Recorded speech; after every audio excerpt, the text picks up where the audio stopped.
On s'est moqué des frères Wright lorsqu'ils affirmaient que l'homme pourrait un jour voler. Pourtant, ils ont prouvé que c'était possible et l'avion existe aujourd'hui. On a aussi ignoré Thomas Edison quand il disait qu'on pouvait créer une source d'énergie indépendante.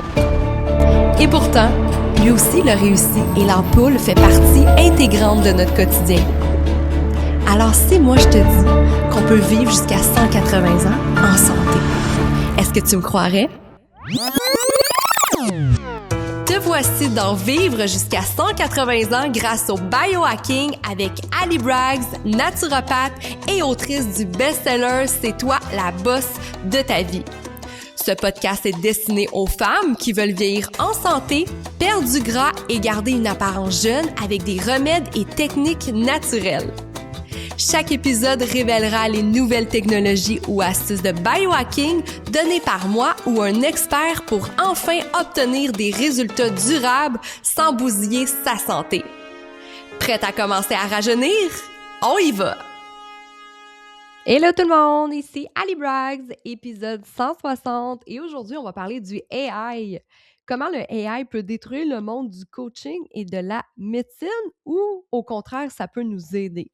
Fait que c'est tellement rendu révolutionnaire que je trouvais ça super intéressant d'en parler, parce que c'est vraiment un sujet qui fait couler beaucoup d'encre en ce moment puis qui me touche directement, moi et je pense le monde dans lequel qu'on travaille, hein. L'intelligence artificielle et plus spécifiquement, on va parler du AI, comment il peut remplacer les coachs, les médecins, les thérapeutes et même les naturopathes. La réponse est courte, en fait. Ça veut pas dire que 100 on va se faire remplacer, mais je pourrais peut-être dire partiellement. Puis je trouve que c'est là que ça devient intéressant parce que le vrai problème, c'est pas que le AI soit mauvais, mais je pense que le problème, c'est qu'on lui confie des choses pour lesquelles il n'est pas fait. Puis il y a vraiment des millions de personnes en ce moment qui font ça sans comprendre les risques qui sont associés à ça. Je suis allée chercher des petites études en lien, puis les chiffres sont vraiment là, puis sont réels, vérifiés dans des revues scientifiques sérieuses. Et il y en a une spécifiquement en 2024 qui a eu une première étude nationale américaine qui a été publiée dans le JAMA Network Open, qui a révélé en fait qu'un jeune sur 8 entre 12 et 21 ans utilisait déjà des chatbots AI pour des conseils de santé mentale. Et 1 an plus tard, en 2025, la même équipe a refait l'étude et les chiffres étaient passés de 1 sur 5, soit environ 8,2 millions de jeunes Américains qui l'utilisaient maintenant pour la santé mentale. En 1 an, c'est quand même assez incroyable. Et 91,7 de ces jeunes trouvaient les conseils du AI utiles ou très utiles, ce qui semble rassurant jusqu'à ce qu'on lise les notes des chercheurs, que ce sentiment d'utilité reflète probablement le biais d'information du AI, sa tendance à valider et à rassurer plutôt qu'à guider cliniquement. En 2026, en janvier, l'OpenAI a lancé ChatGPT Health, Anthropic a lancé Claude for Healthcare. Puis là, c'est là que c'est intéressant parce que le mouvement, il est réel, la vitesse, elle est réelle. Oh, puis aujourd'hui, je vais vous donner une réflexion structurée là-dessus, pas juste une réaction émotionnelle de ma part, mais en fait, c'est pour savoir vraiment quels sont les impacts là-dessus, parce qu'il y a eu une analyse honnête de ce que le AI peut faire, de ce qu'il peut pas faire et de pourquoi certaines choses dans le domaine de la santé humaine resteront fondamentalement, biologiquement, neurologiquement hors de sa portée. Donc, je veux commencer avec ce que le AI fait vraiment de bien, hein. On va commencer à être honnête, il y a quand même des bonnes parties face au AI. Puis je veux commencer par reconnaître ce qu'il fait réellement bien. Parce que si on nie ses capacités réelles, on perd toute la crédibilité de la conversation, on s'entend. Il y a eu une méta-analyse publiée dans le NPG Digital Medicine en 2025 qui a analysé 83 études sur la performance diagnostique du AI. Puis ça a trouvé en fait une précision globale de 52 Fait que le AI ne montre pas de différence significative par rapport aux médecins non experts. C'est quand même inférieur aux médecins experts, mais dans certains contextes très spécifiques, les résultats sont quand même frappants. Parce qu'il y a eu Microsoft qui a testé son système Max DXO sur 300 cas complexes qui a été publié dans le New England Journal Medicine, puis des cas volontairement difficiles conçus pour dérouter les médecins. Puis le résultat à ça était assez impressionnant que le AI a obtenu plus de 85 de précision, contrairement aux médecins généralistes qui ont eu 20. Fait que c'est pas un argument pour remplacer les médecins, c'est juste un argument pour utiliser les AI comme un outil d'assistance, particulièrement là où l'accès à des experts est limité. Fait que l'accès à l'information de base est là. Puis pour l'information générale, comprendre un diagnostic, connaître les effets secondaires de médicaments, comprendre une condition médicale, le AI, là, il va toujours exceller. C'est rapide, c'est accessible, c'est disponible à 3 heures du matin quand votre médecin ne l'est pas. Fait que ça serait les bons côtés.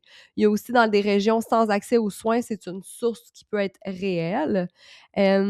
Et aussi, le AI est très utile pour les professionnels de santé eux-mêmes parce qu'ils vont aider à analyser des résultats de laboratoire, d'identifier des patterns dans des données massives, automatiser la facturation, rédiger des notes, analyser des images médicales. Puis même en 2024, 66 des médecins américains utilisaient déjà le AI dans leur pratique contre 33 l'année précédente. Fait qu'il y a vraiment une augmentation à toutes les années, même dans le domaine médical. Ces usages peuvent être excellents parce que ça libère du temps pour ce qui compte, la relation avec le patient. Puis nous, chez ThinkFit, on va dire la même chose. Tout ce qui est admin, paperasse, facture, on utilise toujours le AI. Moi, je mets toujours mes experts de la santé, mes naturopathes, mes cliniciennes, le temps passé avec la cliente, c'est ça le génie, fait que c'est ça que je leur laisse le temps de faire. Puis tout ce qui est de la paperasse, c'est le AI qui va le faire pour vraiment permettre à la clinicienne de prendre son temps avec la cliente puis pas passer du temps dans l'admin. Fait que ça, je trouve ça quand même génial. Hem pour des personnes qui n'ont pas accès à un thérapeute aussi, par coût, par manque de disponibilité, un AI peut offrir un certain niveau de soutien, qu'on pourrait dire, hein, pour la journalisation, la réflexion, le recadrage cognitif, qu'on pourrait dire. Il y a Stanford qui a récemment nuancé sa position sur le sujet que le AI a potentiellement un avenir très puissant en thérapie, mais nous devons penser de façon critique à quel rôle précis devrait jouer, hein. Puis ça a déjà arrivé, là, tu sais, on a tous déjà essayé le AI, donner à demander des conseils, mais il est toujours en train de nous rassurer, puis de nous dire qu'on a raison. Puis moi, c'est ce que je fais des fois quand j'y pose des questions, j'y demande de me challenger, d'arrêter de me dire que j'ai raison, puis de me dire non, les vraies choses. Fait que ça, des fois, ça peut être un petit biais là, qu'il peut avoir en lien avec le AI qui est toujours en train de nous dire qu'on a raison, mais c'est pas le cas, en fait. Ce que maintenant le AI ne peut pas faire, il y a quand même des limites qui ne sont pas limites techniques, mais ce sont plus des limites fondamentales parce que je trouve que c'est quand même le sujet cœur de tout ça. Puis je veux vraiment aller au-delà des arguments habituels que le AI manque d'empathie, là, c'est pas juste ça. Le AI ne nous regarde pas dans les yeux. Puis ça, c'est des arguments qui sont vrais puis qui vont peut-être pas assez loin parce que je veux vous expliquer pourquoi certaines dimensions de la relation thérapeutique et du coaching sont biologiquement irremplaçables. La première, c'est la relation thérapeutique comme mécanisme de guérison, hein. Puis ça, je le vois chez ThinkFit. Puis c'est pas juste une métaphore, c'est vraiment la relation entre thérapeute et un patient. Ça a des effets neurologiques mesurables. Puis il y a eu des recherches là-dessus en neurosciences des 20 dernières années qui ont montré que la présence d'un autre être humain bienveillant, attentif, présent, ça active le système nerveux parasympathique, ça réduit le cortisol, ça libère l'ocytocine, ça crée les conditions neurologiques dans lesquelles la plasticité cérébrale est maximale arrive. Et c'est pas avec un robot ça que ça va arriver en parlant sur ChatGPT, c'est vraiment en ayant des conversations profondes avec un être humain qui peut faire une différence dans la thérapie. Puis on sait que la plasticité cérébrale, c'est quoi? Ben, c'est la capacité du cerveau à créer des nouvelles connexions neuronales, à changer ses patterns. Puis ça va dépendre de l'état du système nerveux. Puis c'est optimal dans un état de sécurité relationnelle, de connexion, de présence. Fait qu'on s'entend-tu qu'un chatbot, ça peut pas activer notre système nerveux parasympathique? Au contraire, je pense que ça parfois, moi, il m'active mon orthosympathique. Je pogne plus les nerfs après lui qui me rend calme, là. Puis on s'entend que ça nous aide pas à libérer de l'ocytocine qui est une hormone de, bienveillance, d'amour, d'être rassuré et autres. Puis ça peut pas aussi créer des co-régulations nerveuses parce que ça, c'est un phénomène où 2 systèmes nerveux se synchronisent et ça régule mutuellement. Fait que les neuroscientifiques comme Dan Siegel, il a identifié comment que c'est fondamental au changement thérapeutique aussi la connexion entre 2 êtres humains. Fait que ça, on s'entend que ça peut pas le faire dans la thérapie. Aussi, le corps dans la communication, parce qu'un thérapeute expérimenté, un coach, un médecin clinicien, ils disent des choses que les mots ne disent pas. Fait que la tension des épaules, le regard qui se détourne, la façon dont quelqu'un respire, les expressions. Puis ça, c'est tellement crucial dans la pratique, là. Moi, en tant que naturopathe, je vais toujours regarder comment la personne, elle agit, comment elle bouge. Puis ça peut changer le diagnostic, ça change le terrain, ça change l'intervention, ça change le rythme de la relation thérapeutique. Puis on s'entend-tu qu'un AI, aussi sophistiqué qu'il soit, travaille avec du texte et peut-être la voix, mais c'est plus, il est aveugle, tout le langage non verbal qu'il représente. Puis il y a eu des estimations selon entre 55 et 70% de la communication humaine qui est très importante dans ce qu'on est. Aussi, la présence comme un outil thérapeutique. Il y a un concept en psychologie clinique qu'on appelle la présence thérapeutique. En fait, c'est l'état dans lequel un thérapeute est pleinement, entièrement disponible à la personne devant lui, puis pas en train de penser à la prochaine consultation, pas en train de formuler sa réponse pendant que l'autre parle. Cette présence est vécue par le patient, puis c'est détecté par le système nerveux, encore une fois, puis ça crée un espace où des choses peuvent être dites qui ne seraient dites nulle part. Fait qu'un AI est fondamentalement incapable d'être présent. Fait qu'il va stimuler l'attention, puis on s'entend encore une fois, c'est une présence humaine que le AI ne peut pas faire. Puis moi, tu sais, on aime beaucoup le AI, mais puis l'information, on s'entend-tu qu'en 2026, les filles, il y en a partout, mais la présence humaine, il y en a de moins en moins. Puis je pense que ça a commencé avec la pandémie, comment on a commencé à s'éloigner l'un et les autres et avoir peur des autres quasiment à cause des virus ou quoi que ce soit. Et ça, c'est quelque chose qui a vraiment eu un impact au niveau mondial sur les relations entre l'un et les autres, entre les amis, entre la famille, dans les thérapies aussi. Puis je trouve que c'est tellement important justement de ne pas perdre cette connexion-là entre les autres. Puis nous, par exemple, on est en ligne chez ThinkFit, mais c'est pas pour rien qu'on va faire des événements présentiels à tous les 2 mois. Je trouve que c'est important d'avoir un contact humain et ça, le AI ne le remplacera jamais. La responsabilité aussi, le jugement clinique intégré n'est pas là. Quand un médecin vous voit ou un thérapeute, un naturopathe, il va intégrer des informations qui vont bien au-delà des symptômes déclarés. Il intègre aussi son expérience clinique, son intuition développée sur des années, le contexte de vie aussi, toute la responsabilité aussi légale et éthique. Puis on s'entend-tu que cette responsabilité change la façon dont les décisions sont prises? Puis un AI, lui, ben, il ne fait pas tout ça. Puis c'est pas anodin parce que la responsabilité, c'est un fil, puis ça pousse à la prudence là où elle est nécessaire.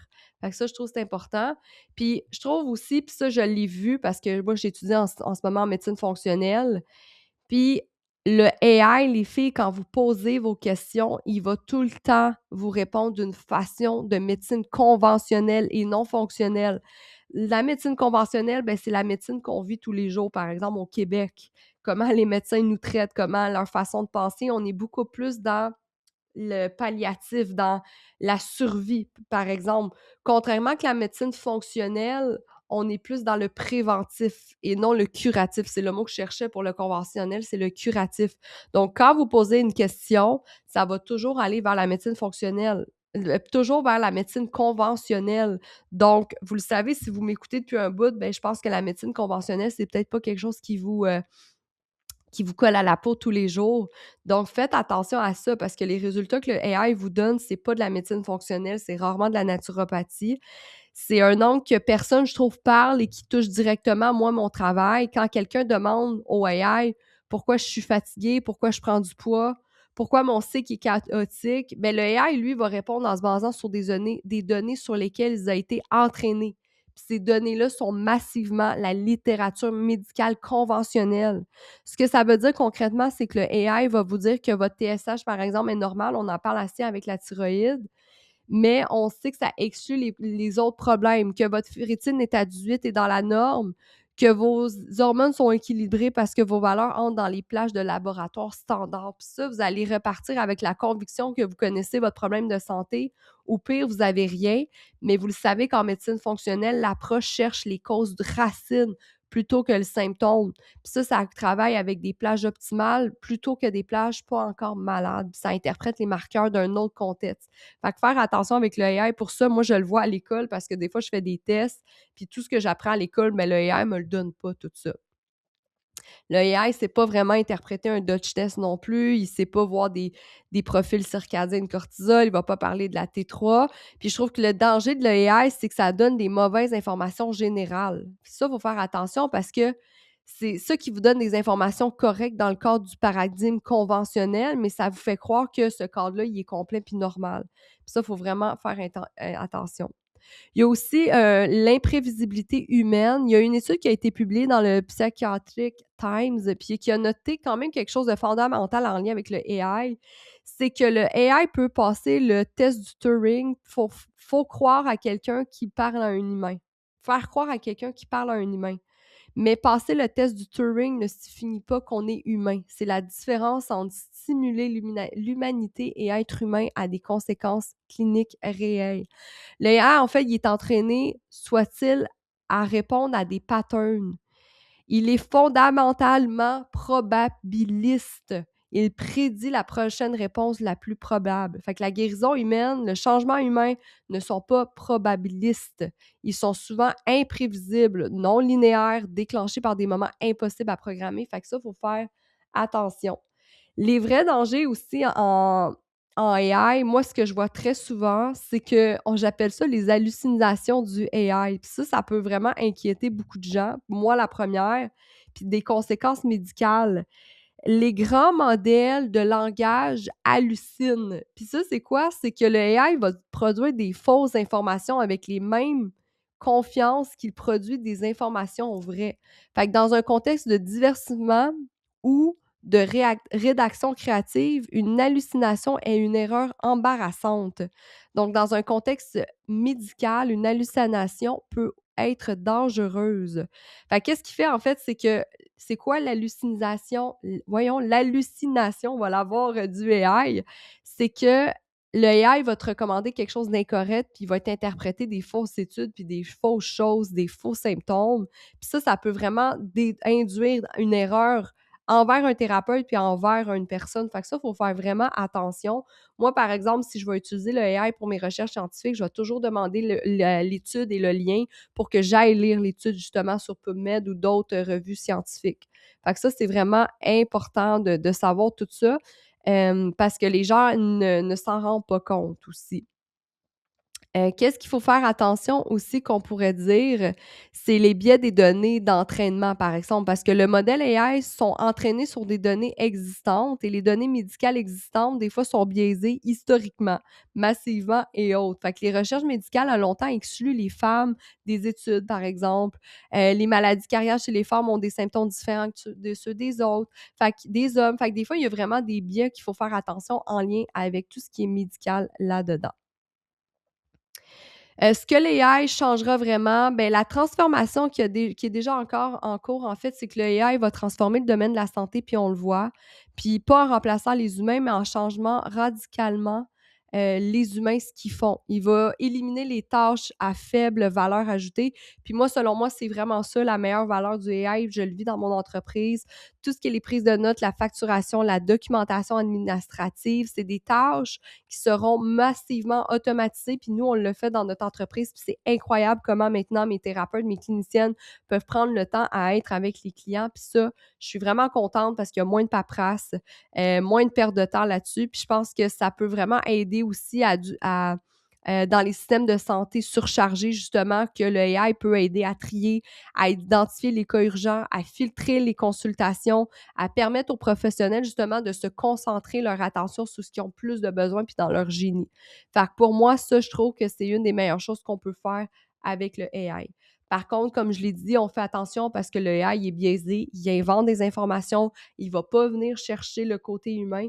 Puis je trouve que ça, c'est vraiment une donnée importante parce que dans mon domaine, les gens pensent de plus en plus qu'ils ont de l'information, pensent de plus en plus qu'ils vont guérir, entre guillemets, de leurs problèmes, leurs maladies. Mais pourquoi de plus en plus les gens sont malades et vieillissent malades? Fait que oui, les gens vieillissent plus longtemps, mais ils sont malades finalement. Fait que c'est là qu'on se rend compte qu'il y a un problème face à ça. Puis il faut faire vraiment attention parce que ça peut nous emmener vers justement des fausses informations puis des faux protocoles et autres. Puis c'est pour ça qu'il faut toujours se fier à un professionnel de la santé. Moi, la première, quand je l'utilise, le AI, il va jamais sortir ce que je connais moi, ce que j'apprends à l'école et les dernières découvertes. Fait que ça, il faut vraiment faire attention avec ça. Fait qu'en conclusion, moi, je pense que le AI ne détruit pas le monde du coaching et de la médecine. Au contraire, ça va juste aider à se redéfinir. Il faut faire attention aux pièges que j'ai nommés aussi. Et vraiment aller plus dans la médecine fonctionnelle. Je trouve que c'est ça qui est important d'aller regarder. Surtout si vous m'écoutez, vous êtes ma clientèle. Il faut faire attention des fois avec la médecine conventionnelle. Pas qu'elle est mauvaise à 100%, mais c'est pas toujours vers l'optimal. C'est plus justement... c'est pas justement vers la prévention qu'on pourrait dire. Fait que ça, c'est important de le dire. Ça ne remplacera pas un humain aussi, fait que c'est pour ça que ça m'inquiète pas. Je pense qu'aujourd'hui, vu que l'information est partout, ben les gens seront plus impressionnés par les informations, mais plus par la personne. Puis c'est pour ça que je sais que moi, dans mon domaine, je vais toujours percer parce que je suis capable de mettre mon cœur. J'ai toujours la mission à cœur. Je suis différente. Puis je sais que le AI me remplacera pas la personne que je suis. Puis c'est pour ça que moi, je refuse justement de tout faire par un AI, justement, pour ce qui est de mes réseaux sociaux, de mon contenu personnel, de mes informations partagées. Je veux que ça vienne de moi, de mon étude, de mon évolution. Puis je pense que c'est ça qui fait la différence. Puis toi, si tu es dans le domaine aussi, peu importe ton domaine, n'aie pas peur de, justement, du AI. Apprends à jouer avec, puis tu vas voir que tu vas pouvoir t'illuminer, justement, mettre ton temps dans ton génie, puis mettre la paperasse de côté, puis utiliser le AI. Fait que j'espère que vous avez apprécié ce petit épisode-là. Puis ça a été mes dernières recherches et aussi mon opinion en lien avec le AI. On se retrouve la semaine prochaine, les filles. Bye!